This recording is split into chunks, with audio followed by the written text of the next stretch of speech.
In 2003, I moved to the San Francisco East Bay with my family, including 11-year-old twins, to attend Star King School for the Ministry.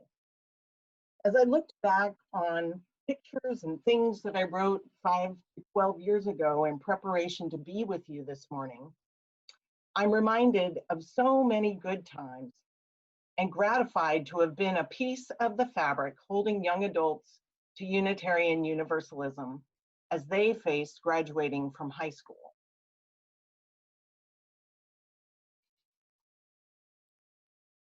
Just a note to our weavers behind the scenes. I don't know if you've turned on recording yet, but we were going to do a reminder. Many of these young adults said that such a step going from high school to their next stage felt like jumping off a cliff. I got involved in youth and young adult ministry partly due to hearing my own children's need and partly listening to their peers. I remember leaving home at 18 in my own life and how I wanted more support and solidarity with all ages in my evolution from high school to middle adulthood. Here you see my daughters, Sierra and Cheyenne, who are now 28 years old.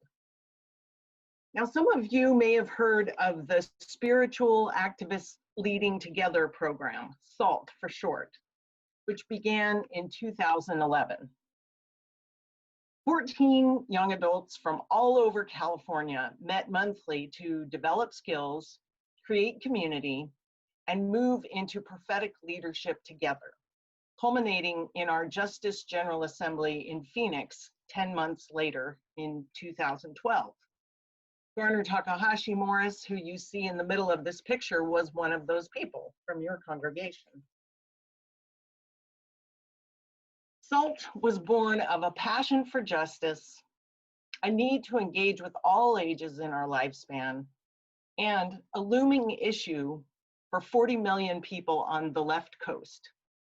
Much of the vast and stunning landscape west of the Rockies, where I've spent my early years, is dry almost all of the year.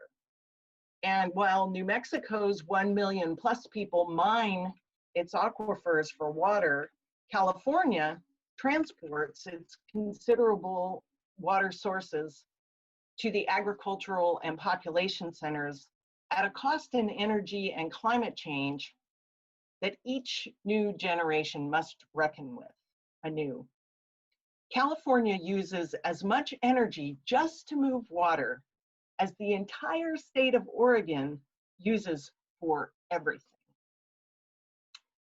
This fact is not common knowledge, but it needs to be for responsible citizens to steward the state for generations to come. To see the way on the ground that this plays out for our local tribes located near water sources, this is the Winnemem-Wintu tribe, whose sacred lands were right along a tributary to the Sacramento River. To see people in small agricultural communities tending a nation's food, and urban areas mitigating droughts and floods, brought a selection of UU young ones on the brink of adulthood together to grapple with the facts and the complexities. I don't need to tell you that these young minds and hearts are equal to such a task. But let me back up a minute and fill in a little bit of history. The UU legislative ministry began in the early turn of the millennium, almost 2 decades ago, as a bold stride across the silos of congregations into organizing as a public voice statewide. Karen Gunderson, a UU in Sacramento, was bringing cans and bottles and containers from her congregation to a local recycling center as part of their social justice work. She thought, it seems like we could be doing something more here in Sacramento, a state with 1/8 of the population of the United States and the 7th largest economy in the world. We could do more than recycling as our social justice work if we banded together with other UUs across the state and brought our influence and values to bear on the laws that get made here. Many UUs from across the state agreed with her, and the UU Legislative Ministry was born through a very generous anonymous gift of $30,000. UULM's board recognized the need to early on to focus on a few issues that UUs could work on together, as when we jump in the pond together, we make a bigger splash. We organized in 2005 to 2008 around the issue of marriage equality, including youth and young adults in our efforts. And then the legislative ministry became the justice ministry about 5 years ago, reflecting a shift not just from laws and legislation, but also to advocacy, leadership development, and using collaboration across congregations to accomplish broader goals. The UU Justice Ministry has always believed that no movement can get the momentum it needs without the energy of young people. So from the beginning, we had young adults as interns. We organized a youth clergy lobby day, and we sought talented young adults to serve in leadership. Samantha Wilson, a Cradle UU from Riverside, was one of those talents who served on the board while in college and wrote our first UU funding panel grant. And that started something we called the Young Leaders Project in 2009. Samantha and I met early in her tenure on our board and on a young adult water justice road trip in 2008. When I came to Unitarian Universalism in my young adulthood, it wasn't easy to be a leader. I knew powerful and healing mentoring from elder UUs who wanted to see the next generation step into their full potential. And knowing this kind of mentoring, trust, and attention makes all the difference helped to forge one of the most life-giving and collegially satisfying friendships I have even today with Samantha. Samantha and I were both chaplains on these water justice road trips. We started in the town of McLeod under Mount Shasta in the far northern part of California, which is at the top of the screen. McLeod was fighting a water bottling plant that Nestle was proposing. We learned about the struggles of the Winnemem Wintu tribe, whose lands are 96% flooded by Lake Shasta, which provides water for all the agriculture. Those are the little squares that you see, the different colored squares you see that are basically behind the guy in the white shirt.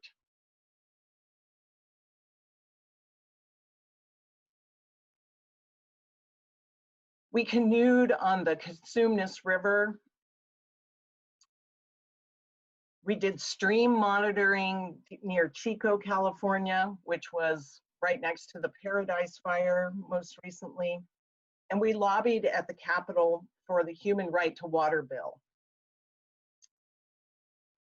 And we learned of the struggle many communities in the Central Valley face with nitrates and contaminants in their water. I got a firsthand experience of the UULMCA's mission to cultivate and connect leaders in order to bring UU values more fully into the public arena. On this trip, we had the opportunity to connect with UU leaders as well as community organizers and heads of other faiths working for justice using their values. We did 3 long water justice road trips over the next several years, following the story of Los Angeles's water from Long Beach's water treatment plant, where wastewater gets cleaned up and then injected into drier wells to help keep the salt water out of the wells further inland. And then we went up hundreds of miles north to the Owens Valley to see the LA Aqueduct.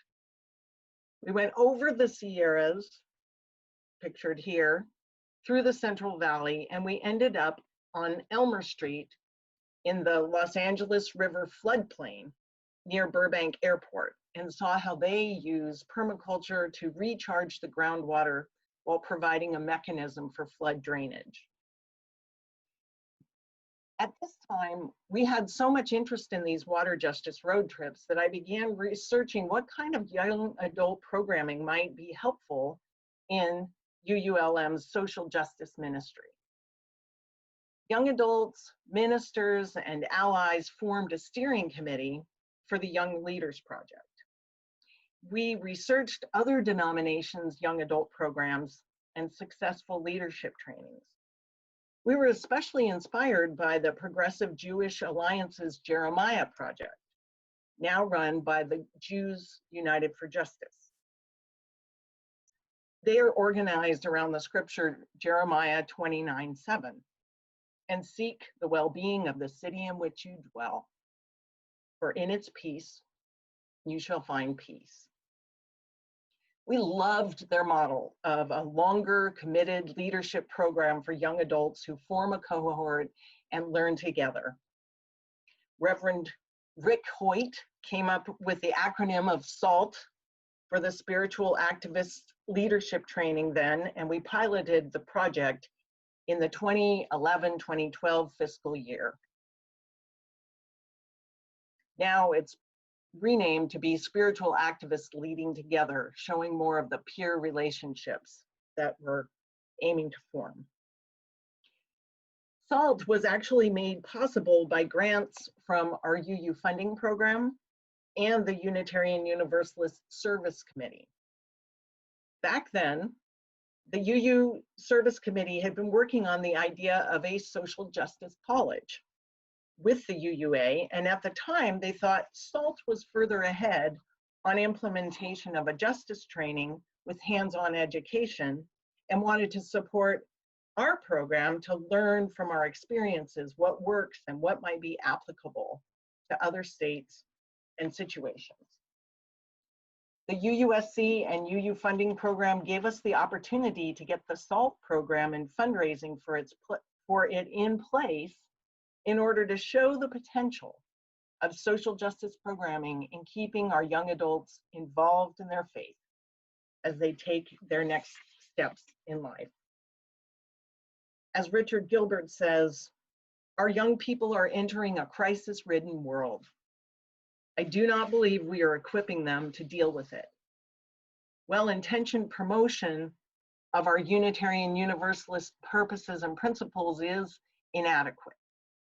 We need to help create experiences where these values bump up against social reality. According to Horace Bushnell, we live ourselves into religious thinking more than we think our way into religious living. In SALT, we aim to help young adults aged 18 to 35 bump up against social reality, see parts of California that they may never have known exist, and live themselves into religious thinking. We engage with a story, here it is, of farm workers picking produce and then living where the groundwater is contaminated by fertilizers. We engaged this community of Vecinos Unidos in where they were, in that place of justice making. We developed relationships, and then we reflected together on resources they are developing and what we might bring to the table. For example, in Los Angeles, we connected with the Maywood community. They live next to a toxic waste dump from a paint factory. At the time, 90% of the people in their community were immigrants, and their water is undrinkable. We visited the Coachella Valley, where San Diego's waste is taken. We visited the Chai Akumadu's tribes calling back the salmon ceremony on the Yuba River. Salmon can no longer get to their spawning grounds due to dams. So the Chayacamaidu tribe helped the salmon spiritually complete their circle of life by catching them and then running them up above the dam to their spawning ground. Later in the spring, we visited the border towns of Nogales and Tucson to see up close our broken immigration system. And we lobbied over several years to pass the Human Right to Water bills, which mandate a moral framework and specific regulations to implement that moral framework. That everybody has a right to safe, sufficient, affordable water for daily human needs. The SALT program is organized around stories of justice making, development of community organizing and leadership skills, reflecting on these experiences, and then bringing our UU values to bear on these stories and what they mean for our engagement in the public arena. During the formative years between 2005 and 2013, I could not have guessed how life would unfold. The young adults participating in our water justice road trips, Young Leaders Project, and SALT have become leaders, ministers, parents, and impressive citizens. Garner Takahashi Morris volunteered with Rachel Howard, also in our first SALT cohort, to run SALT for a couple of years. Here they are with their group in 2015. Many young adults have struggled with the UU culture overall. They've struggled with our economy and the specter of climate change. Not all have stayed connected with Unitarian Universalism. They're sometimes tentative, but also curious, and why not engagement of young adults is both stunning to behold and fragile when it meets gruff, cynical, or entrenched power structures in our congregations that do not live up or live into its promise. We are right now in a time of great uncertainty where structures that no longer serve life and spirit in our communities might give way. Our collective response to going virtual gives me so much enlivening energy to put into the possibility that we can let go of the pieces of the past that keep us from wholeheartedly working together for a better way. I wish there was a way to convey the inspiration that I have been privileged to encounter in each of the spirits pictured here. And with all the folks whose stories I got to know through this effort. The best way I know to share it with you is to now let Maddie Tuning tell you a little bit more about where SALT is heading in 2020. Thank you so much, Sonya, and thank you for all of the work you've done over the years to make this program possible. When the Reverend Renwa Hamami approached me about reviving the SALT program, I knew absolutely nothing about it. I had never heard of it or the programs it grew out of. In fact, all I knew about the UU Justice Ministry of California was that Renwa had been recently hired as the executive director. However, I knew Renwa, and Renwa knew about my passions for faith, for justice, and for building communities that serve those of us who are not typically served by most of our UU congregations. Renwa said that I was the right person for the job, so I agreed, long before I could see that for myself. In the 9 months since then, I have made connections that sustain me in my work and in my faith. I have spent time with justice organizers, congregational leaders, and activists from our partner organizations. I've met young adults from all walks of life, religious and non-religious, UU, Jewish, pagan, Muslim, atheist. young adults who have found homes in UU communities, young adults who don't have communities to support them, young adults whose communities only meet once a year. In every one of these meetings, I have been shown exactly why this program is so meaningful and exactly why it is needed so badly. Our young adult justice makers need community. We need elders and their wisdom. We need peers to hold us accountable to the standards we set for ourselves. We need reminders to practice our faith, not just in our justice work, but in our busy schedules and in our quiet moments. We need these things, and they may exist, but oftentimes we cannot reach them. Until I took this position, I couldn't reach them. The goal of this new iteration of SALT is to make these things accessible to as many young adults as possible. I want to be able to provide every SALT fellow with the individual and community support they need for the justice work in their lives. I want the fellows to have access to consistent mentorship for their work, their faith, and their lives. I want to help fellows build the communities that they need to support themselves and each other. I want to provide opportunities for connections that will sustain these fellows in all of the justice work they do. I want SALT fellows to have access to these things without having to worry about how they will get there, how they will feed themselves, how they will afford the program. I don't want these hopeful, passionate, determined souls to pay a single dime. This program has opportunities for mentorship, faith development, skills training, community building, project management, creative exploration, ongoing resources, and for SALT fellows to help design the program that serves them best. I want this for them. I want this for me. And if all goes well, eventually, I want this for everyone, young and old and everywhere in between. These days are uncertain. And the structures that no longer sustain us, that never sustained many of us in the first place, are nearing their limit. When they reach it, they will crumble, and we will have to be ready to build new structures, new ways of living together, new ways of moving forward with faith at the center. I may have ideas, but I don't know what these new structures will look like.